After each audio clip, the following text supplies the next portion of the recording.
উচ্চ মাধ্যমিক পরীক্ষা চলাকালীন দেখা গিয়েছিল এমন এক দৃশ্য। এশিয়ান হাইওয়ের এই রাস্তা দিয়ে ঘুরছিল হাতির দল। তারপর আর এই রাস্তায় দেখা মেলেনি হাতির দলের। এদিন সকালে ফের হাতির দলের দেখা মেলে এই রাস্তায়। ছোট বড় মিলে 8টি হাতি ছিল দলটিতে। হাসিমারা সংলগ্ন এশিয়ান হাইওয়েতে দাঁড়িয়ে পড়ে কয়েকশো গাড়ি। হাতিগুলি রাস্তা পার না হওয়া পর্যন্ত অপেক্ষা করছিলেন গাড়ির চালকরা। অনেকে আবার গাড়ি থেকে নেমে গিয়ে ছবি তুলতে থাকেন হাতির। প্রায় 20 মিনিট পর এশিয়ান হাইওয়ে ছেড়ে হাতির দল প্রবেশ করে বীচ চা বাগানে। বর্তমানে চা বাগানের কাজ বন্ধ রয়েছে।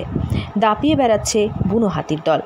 আবারও আধ ঘন্টা পর বুনো হাতির দল বীচ চা বাগানে থেকে এশিয়ান হাইওয়ে সড়কে চলে আসে এবং সড়ক পারাপার করে ভার্নাবাড়ি চা বাগানে চলে যায়। পরবর্তীতে বুনো হাতির দল ভার্নাবাড়ি চা বাগানে দাপিয়ে বেড়ায়। এই চা বাগানেও কাজ বন্ধ রয়েছে বলে জানা যায়। ঘটনাস্থলে বক্সা ব্যাঘ্র প্রকল্পের বনকর্মীরা পৌঁছেছে। তারা বুনো হাতির দলকে জঙ্গলে পাঠানোর চেষ্টা চালাচ্ছে। দেখে নেওয়া যাক সেই দৃশ্য।